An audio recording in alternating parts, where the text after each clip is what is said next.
Okay, anyways. It made things so much better. All right, welcome everybody. We are back again. I wish I could say I don't even know what episode this is. God. We used to say season It 2, was a lot- episode 3. It was a lot easier when it was just episode 3, 4, 5. Now I'm like, we're back. That's all I've got for you. We're somewhere in the double digits. We're back You somewhere. guys can figure it out. It'll be on the playlist. Whatever video number this is, that's the episode. Yeah. Go to the channel description and figure out where we are. Yeah. We are back again, kid. I guess we're doing like this other just talking. Yes. Last week was a success. I loved kind of going back to the basics with you. Where Yeah. Okay, we're back to what we were doing in season 1. Right, In the studio, exactly, yeah. talking and just enjoying each other's companies. And of course, we solve all the world's problems in the 30, 35 minutes Oh, of course. that we're here. Of course, yeah. Just like my drive into work every day, 112 kilometers each way. Oh, yeah. World peace is coming very soon, Ken. Very soon. Yeah. Yeah. Hey, world peace if you subscribe to this channel. Yeah, we're bringing it. We're bringing it. Exactly. Yeah. But we did talk about it last week. Just to quickly bring people back up to speed. We are going back to this talking format. We were doing the games for a while. We liked it. We still like it. It was fun. We're gonna keep doing it. But we both realized that we missed just having these regular chats. So for a few episodes at least, we're just gonna be back in our old home, our old podcast studio, just shooting the breeze and talking about things with each other. Exactly. But you know what, although as well, kiddo, because we do so many lives as well, our community is building. My goodness, every single day. We call them our crazy lifers. I don't know if they call themselves that, but you know, they kind of said, we want to hear more about A, B, and C, and D. And our community, because they're with us when we go live, they're able to comment. Thank you so much. We're so grateful. They're seeing the really close relationship and the dynamic between the two of us. Yeah. And on our lives, sometimes we don't even agree. No, Sometimes I'm like, what did you just say? And I'm sure you do with me too. But I don't know if you want me to kind of delve into this. At the end of our last episode, we kind of sort of did a little what we were thinking, what this podcast, this episode would look like. And I know that you really did want to address the mental health journey that you've had. A lot of our viewers have not gone back to season 1 and watched that episode. Please do. I feel like it's episode 3 or 4, if I'm not mistaken. Might be 4, Might be 4. But we are kind of leading into that time of year where people do get affected. Yes. And I need to address something right now because we are actually live as well. Yeah. So I feel so super guilty that I'm looking at you and I'm not kind of, hey everybody, on our live right now that we can't see any comments. But do you still feel comfortable talking about what the last few months have been like for you mentally? Yeah, absolutely. After sharing what you did? Honestly, my idea to talk about this sort of came from one of our more recent lives, where we were just talking about things, chatting with people in chat like we usually do, and someone, I don't remember who, was saying like, God, I just can't wait for this year to be over. And we sort of like got into a talk about how like, yeah, just something about this year has just been like, just off. Yeah, just off, not great. Kind of can't wait for it to be over with. And that sort of got me thinking, exactly like you said, we are getting to the end of the year where a lot of people honestly are struggling with mental health. Because come Christmas time, you may not have known this, but around Christmas is when you hear about like the worst cases of depression. Like it's the magical time of the year, but it brings out those feelings of loneliness that some people are going through, some of their struggles, and a lot of people have trouble dealing with it. So I thought, we did the episode where we talked about my mental health journey. I was very, very proud of that episode. Me too. But why don't we do sort of like a follow-up, not even specifically about me, but just about, you know, the ways mental health can affect us.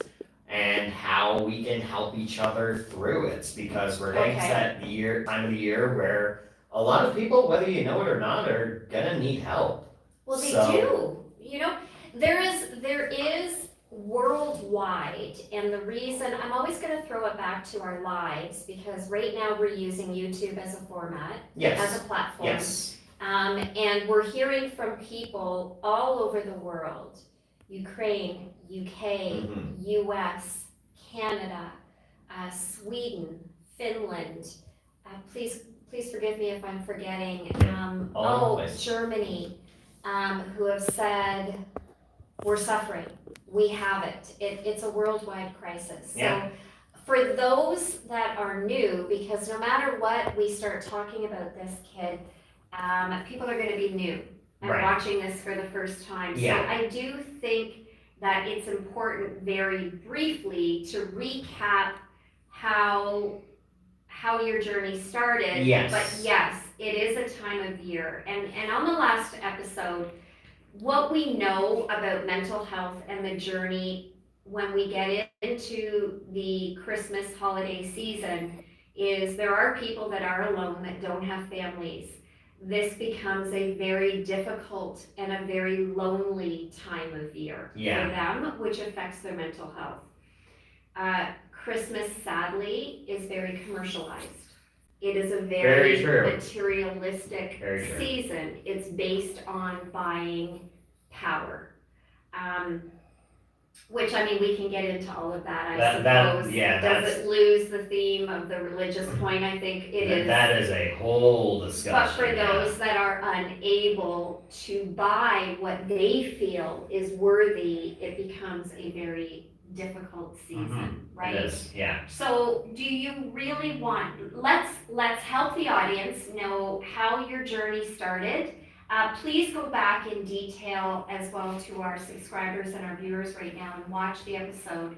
But it did stem with you having a series of mental health journey where it was becoming harder and harder and harder for you, where one night, and we do have to watch our words because it will put us in a different algorithm, where one night everything came to a standstill for you mentally. In the middle of the night, you made a decision that it would be better for you to not go on any longer. Right.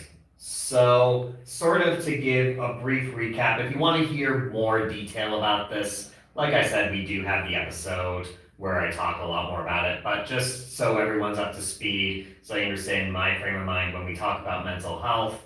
Around high school, I was beginning to struggle with my mental health, kind of subconsciously. It was just sort of like feeling not good a lot of the time mentally.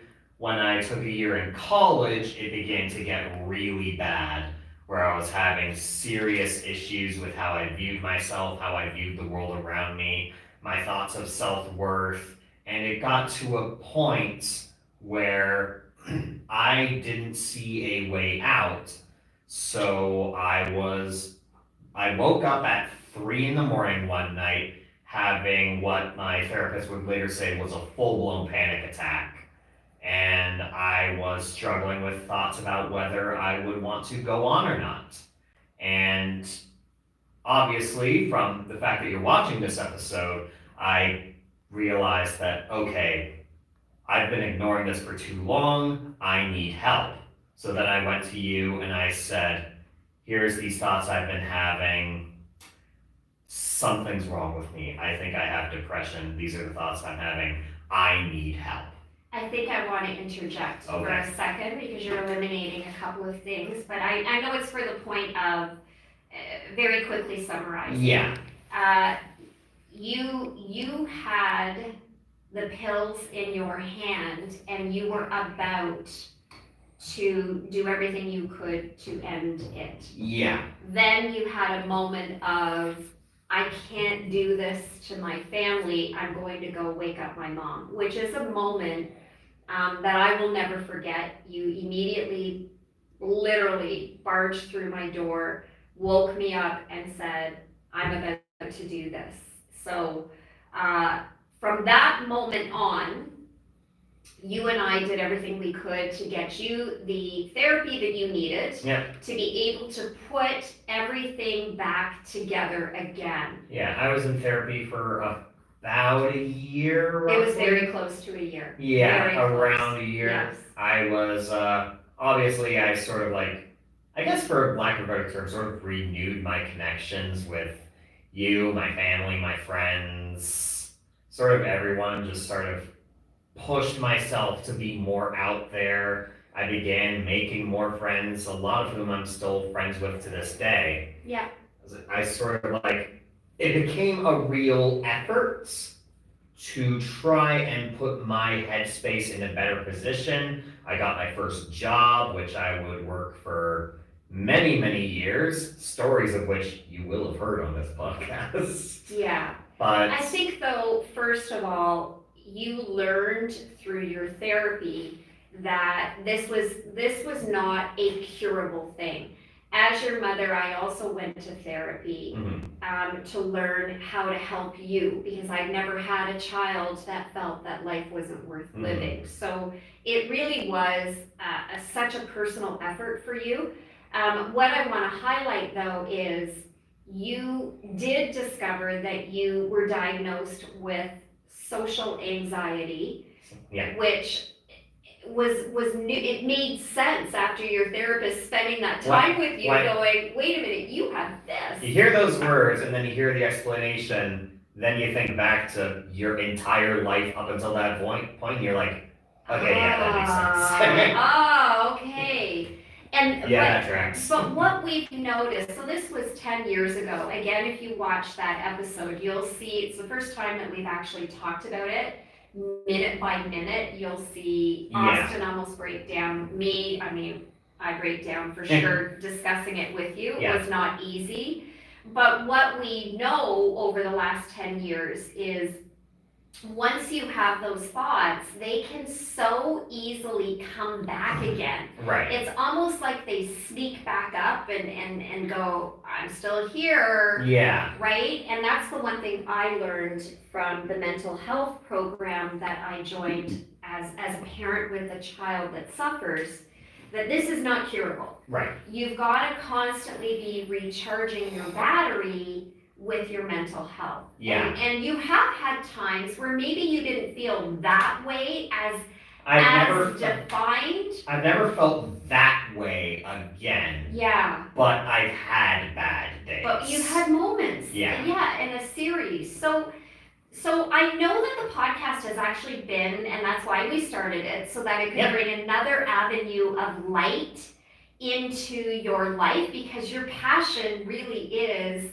your voiceover acting. Yeah. And you've really worked hard at trying to make a career out of it. You're still working hard. You've had a few things. Yeah. But yet there are times you still slide back. So I feel like as your mom, I've seen you on a really good uphill, but I have seen also moments where I'm kind of like, I think he might be struggling a little bit. And we always talk about it. We're very open, as you have to be if you have somebody in your life that struggles.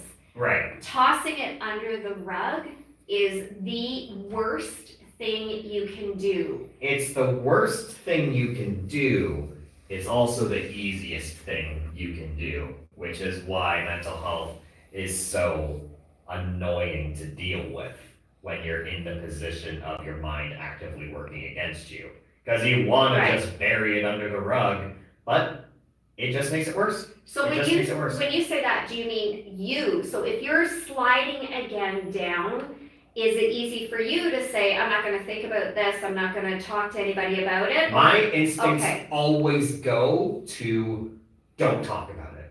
Don't talk about it. Don't bring it up. It'll just be more of a burden on their day. They've already got a lot going on. I see what you're saying. That's where my mind will always go to. Right. I won't always follow it because I know that's not good for me. But that's what my brain is screaming at me to do. I understand. And I want to make sure our viewers know that it wasn't easy as your parent to get you to continually talk about it. Mhm. And there is a fine line as well from, I guess I'll say a caregiver. I don't know if that's the right word, Sure, but yeah. there are times when, and it's been 10 years of me learning the right way to help you handle it. There's times where you see it, Mhm. you think, I think he might be struggling, but yet you will always say to yourself, should I bring it up? Because if I Mhm. bring it up and he's not, I don't want to trigger him. Because mental health, what I've learned through your journey, you have triggers. Right. There are certain situations that will happen, that have happened, that a lot of people would say, oh gosh, just get over it, it's whatever. Yeah. But for someone with a mental health journey, please, if anybody is out there listening and you have somebody in your life that suffers, understand what I'm saying. Yes, they can get over it, but it is a trigger to something that could be very bad. Understanding the difference between, okay, this is a trigger, I've got to now have him talk about this so that it no longer becomes a trigger. My philosophy, oh, maybe so-and-so should just get over it, it is unapplicable now. Right. It is yeah. not what I think. It is not, that doesn't matter how I would handle it. Right. What I've learned is that's not how you're capable of handling it, because your mind is going to have that trigger, and that trigger is going to possibly go, my life is not worth living. Yeah, so I also think that's something very important to highlight, which is that when it comes to mental health, mental illness, it is an illness of the mind, and every mind is different. So I have my journey, I have my experiences, but they are very much my journey and Yeah. my experiences. So the things that I go through that I felt may not be the same that other people with depression have Sure. gone through or have felt. Yeah. The things that trigger me may not be the things that trigger other people. So that can be what makes trying to help someone going through this so difficult, because it's not just about learning the general, you have to get to learn the very specifics of their experience. And that can be a hard shell to break through, because I said this during our episode where we talked more in depth about my journey, is that people with depression, from my experience, tend to be very good actors. Mm-hmm, you did say that. We do not want you to know that we're depressed, because our feelings stem from a lot of self-worth issues, a lot of Sure. not feeling like we're worthy of time or attention. So why would we burden you with the knowledge that we're struggling? It would just make it worse. So we sweep it under the rug, even though that's what's making it worse. It's like It's a vicious cycle. circle. Yeah, right? exactly, It's exactly. really- and what I've learned is, as somebody that's held your hand through this process, through this journey, I guess, there are times when, you know, if I say this, is it gonna trigger? If I bring it up, is it gonna trigger? The worst thing that you can do, like we said, is hide it under the rug. If I feel like I'm noticing a slip, I guess, however you want to see it, maybe a little bit of a Yeah. decline, I have learned through the Mental Health Association and the tips that they gave me, that is the first time I need to say, okay, what's going on, kid? I think I'm sensing something. Right, yeah. You and I have grown to have a very open conversation about this, no matter how difficult it may be for you. Your instinct is to hide it. It is. I don't It want very to much burden. is. I don't want to burden my mom because it's going to be worse. However, what I can tell you, hands down. Well, Oh boy. it was gonna happen sooner or later. That's okay. The outcome. Yeah. Of not talking about it, the outcome of what a possible decision could be if you were to ever choose to end it all, Yeah. go down that path again. That outcome is so much worse Mhm. for me, your father, your brother, and Nicole than this Right. saying, no, talk about it. Okay, you need help again? Let's get it. That's what people that have those thoughts aren't clear to understand. Yeah. That it's a way out so you're not burdening not only yourself with those thoughts, but others. But that outcome is the worst Right. for us. Yeah. And learning to talk about it. I know, it's easy sometimes for even people in our family to say, oh shoot, maybe we shouldn't let Austin know because it might be too difficult, or everybody wants to protect you. Right. But that is the worst. Mhm. You need to know if there's, I don't know, whatever's going on. I don't know. Like I'm just saying. Sure, yeah. Because you're with us. Like, I remember the day when you woke me up, and I remember the shock, because the hardest part about that moment in your journey when you came and got me before you swallowed those pills was I didn't know. And 10 years later, I'm still sitting here going, I mean, I knew he was reclusive. I knew, but you always were. You were behaving no different than you did from the time you were a newborn, where you didn't want anybody to hold you. Sure, you were secure with your mom and your dad, and you were like, I'm good. And I'm sitting there grabbing your shirt and going, do not do this. It's difficult. So now I'm at a loss for words. Like it's such a journey. And everybody wants Austin to be here forever. Right, yeah. Now, I also think it's important to say that being understood is very important when it comes to mental health.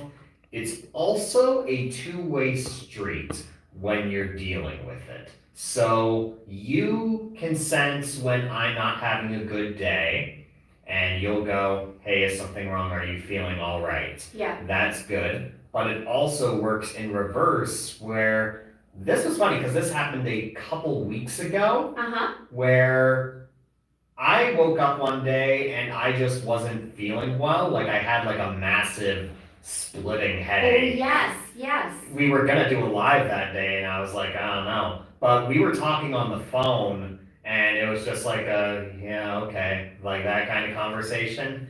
And there was a pause, there was a silence, and in my head, I was like, I'm not good right now. She can probably tell that I'm not good right now. She's probably gonna think I'm having a bad mental health day. So I need to make sure we're on the same page right now. And I was like, by the way, Mom, I'm sorry, I have a massive headache right now. So it's about making sure that we're on the same page. On the phone. Both when I am struggling, but also when I'm not struggling. Actually, that's a very good point. Yeah. And you did, because I remember talking to you. I talked to you twice that day about, you head up, just so people know, you head up the inside of our real estate business. Right. So there's a lot of times I'm like, okay, check on this, or, We're on the phone, and your mom got to update you on A, B, and C. Yeah.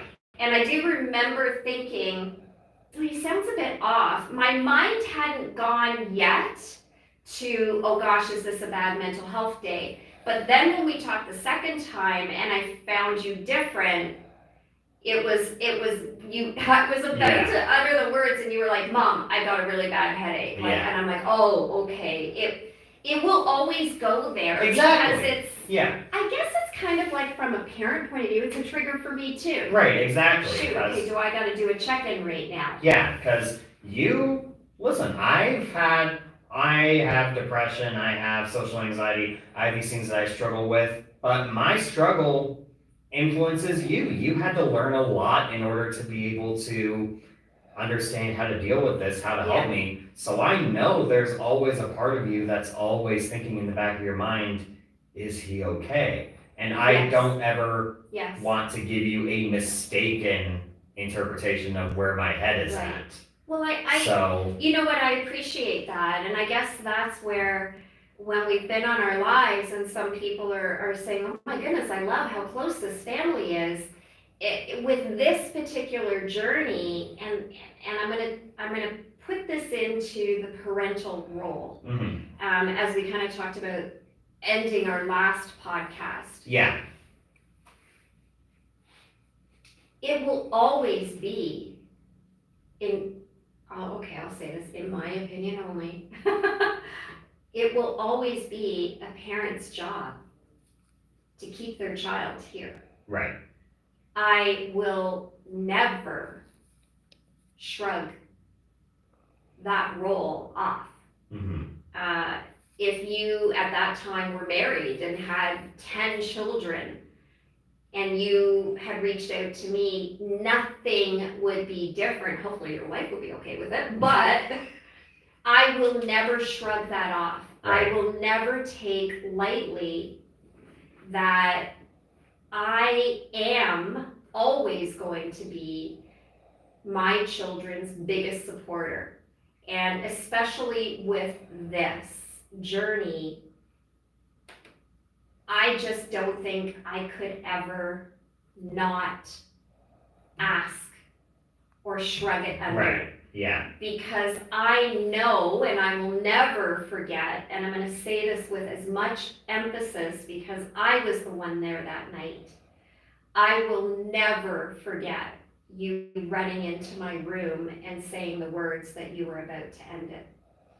I will never forget how close I came to being like what other parents are going through, where it could have been too late. mhm, I will never forget that.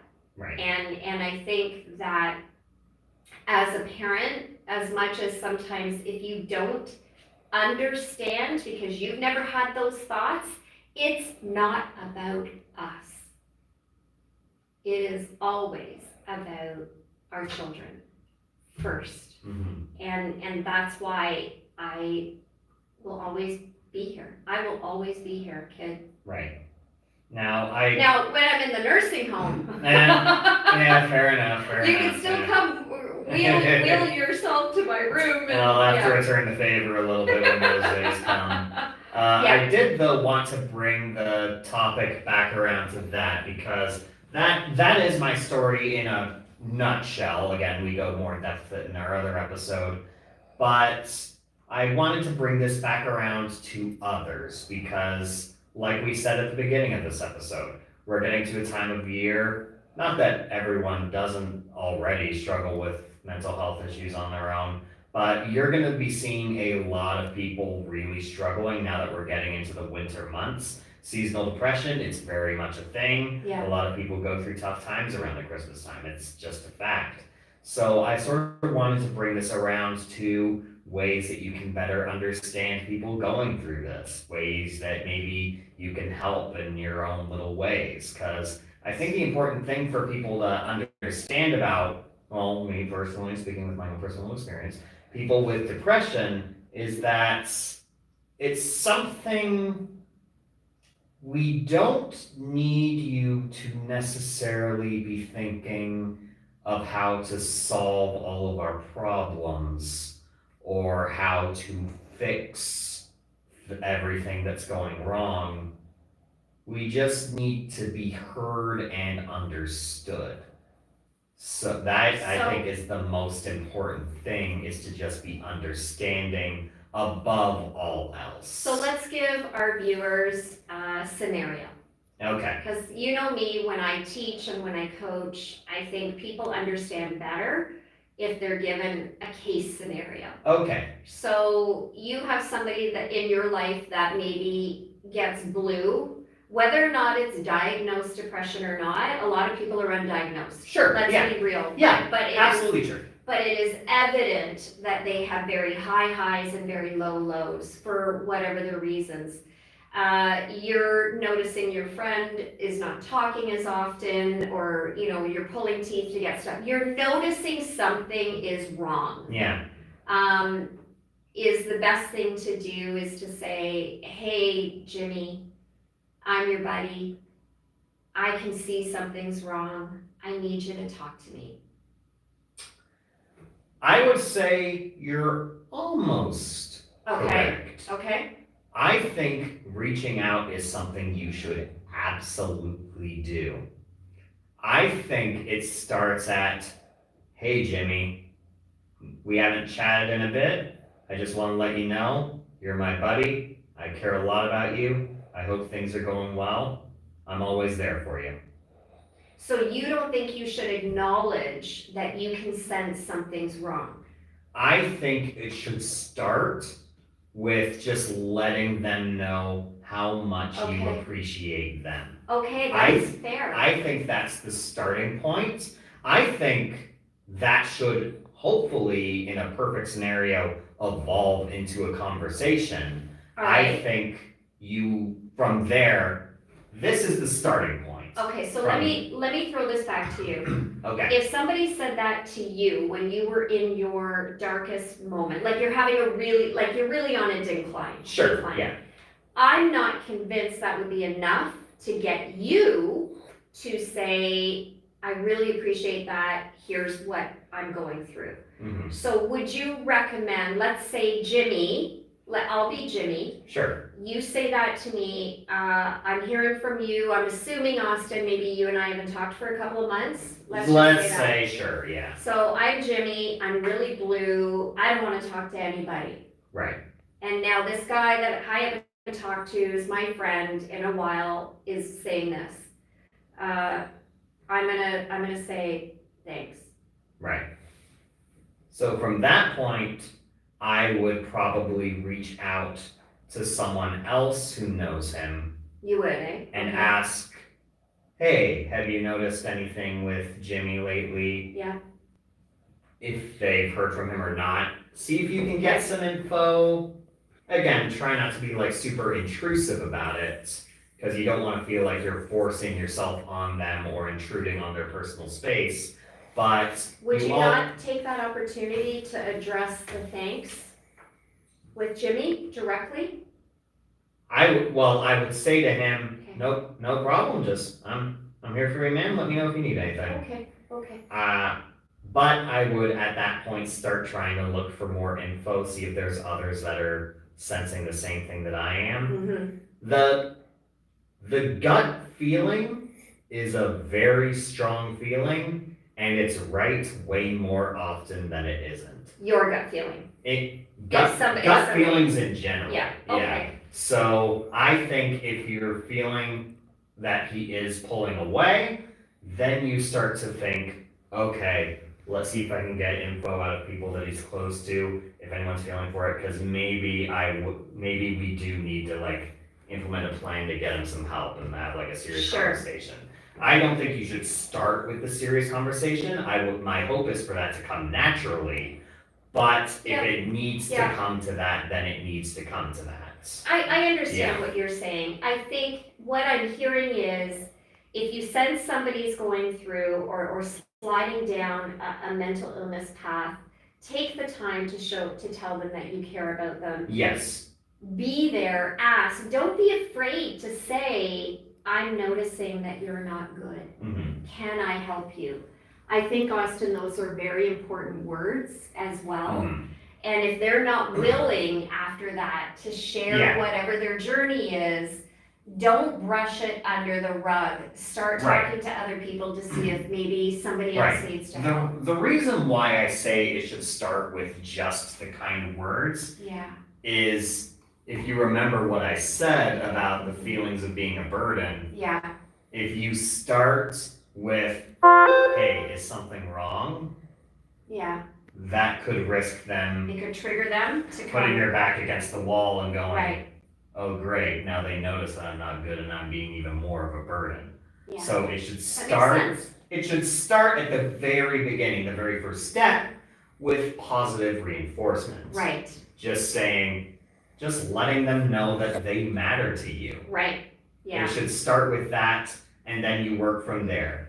I have to repeat, every single situation's different. This isn't a be-all, end-all guide because everyone's brain is different. exactly.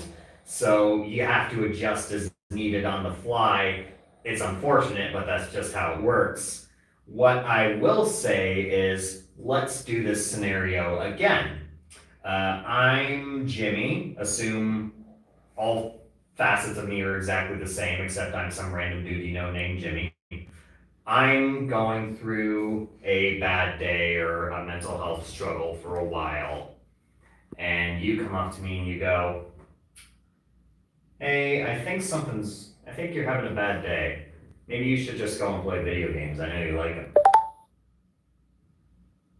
Is that a good thing to do you think? I don't. And why is that? Well, first of all, I don't think video games are ever good, but We have very different thoughts on you that, know, but anyway. I feel like, but I'm learning from you. So I feel like from somebody that kind of has been a caregiver most of their lives, and a lot of people turn to me and talk to me. I feel like I would ask, is there anything I can do to help you? Sure. I don't think I would direct them to go continue to be in their own headspace and watch video games. That's my natural reaction to Okay, that. fair enough. I think the point I'm trying to get at though Yeah, is that oftentimes people have this misreading of what depression is. okay, yeah, People associate it with sadness, with just feeling like really bad, really sad, Sure. crying, that sort of thing. Is there elements of that? Yes. For what I've experienced from both myself and everyone I've talked to that has depression, we tend to clump together for some reason. It's not so much sadness, but apathy. It's feeling nothing. It's feeling right, emptiness in your life, which eventually turns into self-loathing. So when someone sees that you're having a problem and their response is, do something you like. okay, I understand. One of the core symptoms of depression is the things that you like, you don't get enjoyment out of anymore. When I was in college, I would still play video games, but I felt nothing while I was, and it just made me start feeling worse. Okay, so that's a wrong thing to say. That's Is a that wrong, the point that's- that you're, that's the point I'm trying to make, is Okay. that okay, just do something that you like is, I said this earlier, you did. a Band-Aid You on did. an open heart You surgery. did. And you know, that was a really powerful point because you grew up in an era where video games was very present. Rise of And the I- digital age, And I yeah, do all that. understand anybody in their 20s and 30s, like you and your brother, and you're 30, your brother's turning 33, it's still a big thing in your lives. Sure, But I also found it very interesting in that episode when you said to me, even when I'm in my mental health journey, when it's not good, yeah, I don't even care about the video games. They mean nothing to me. And that was a startling. oh snap. What? Yeah. So I guess, So when you turn things into real life in this journey, I think it resonates because people now are attaching that and seeing, what? Oh my God, your mind doesn't even allow you this. yeah, so I guess So- the best way I could Wrap phrase it up. this is to, well, sort of to give this example back to you would be if you were going through a serious mental health struggle at some point where you were feeling really depressed. I know that you used to really like reading and you still have like lots of books. It'd be like if you said, hey Austin, I just want you to know I'm having a really blue day, and I said, well, read a book. Yeah. Problem solved, right? No. But see, that's the whole thing. Yeah. I think that people assume that's problem solved. Exactly. And that goes right back to what I was saying. How you feel you would deal with something is ridiculous to assume that somebody with this mental health issues or journeys, that this is a solution. Yeah, If you have a family member, if you have somebody that's close to you, a friend, whoever it is, it becomes your responsibility to learn what the best things are, because your solution is ridiculous right, to them, yeah, right? And I think that's really important, but we are kind of maxing out our time here. yeah, so. I am so proud, Yeah, so proud of you sharing. Yeah, absolutely. I just want to give some closing thoughts. I promise, Producer Dan, I won't take too long. The best advice I can give for helping people that are dealing with depression is that it's a two-way street. So if you're trying to help someone who's depressed, it begins with reaching out and telling them that their existence matters, that you have been a positive influence on their life, and that you are glad to have them there. And if you have depression, it is important to understand that your brain is probably giving you some very bad advice about how you should respond to other people. Yeah. But you need to be able to say to someone, anyone, it could be a parent, it could be a friend, it could be a coworker, it could be a therapist. Tell someone what you're feeling so that you can get on the right path. It's not curable. You'll probably have to live with it for the rest of your life. I know I'll have to live with what I have for the rest of my life.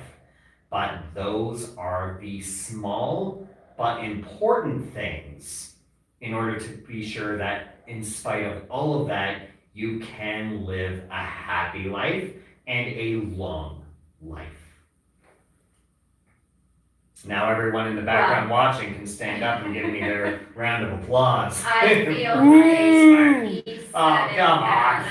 I feel like he said it best. So just as we're gonna shut down this episode, you made me tear up. Your existence matters. I love you so much, my son. Well, I love you too. Proud is, you are the backbone of this family. And don't ever forget it. I'm proud of you. Proud of what you're doing to help others. I think that we're going to continue to use this podcast as a safe place for people to leave their comments, as we did in our first episode when we talked about this. Yeah. If you need help, leave a comment. We will find a help center. We will post the link for you.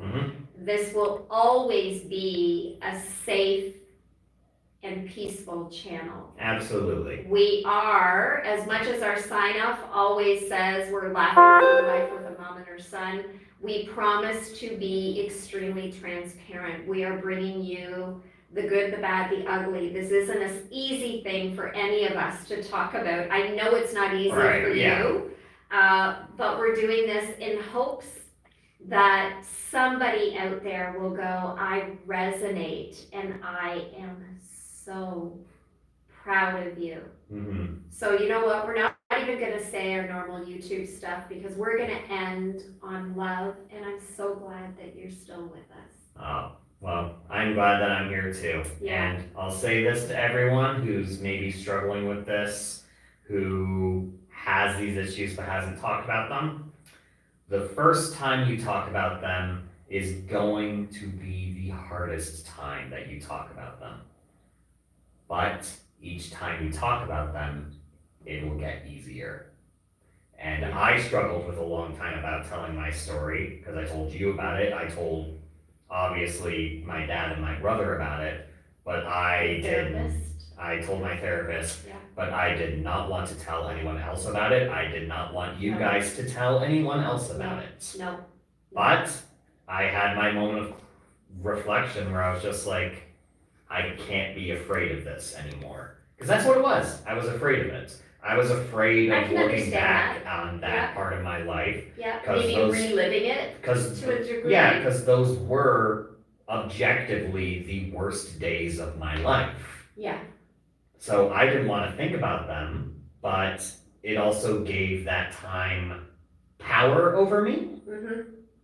And by channeling it into being able to talk about it and maybe help others understand and maybe just bring some more knowledge to others, it's lost its power over me. It's still a part of my life and it always will be, but now I'm not controlled by it. I love those words. Mhm.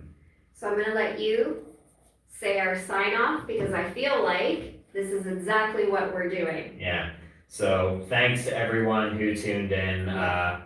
Again, this has been a heavy episode, but we always wanna bring it back to a smile. So remember, guys, you ever need help, reach out.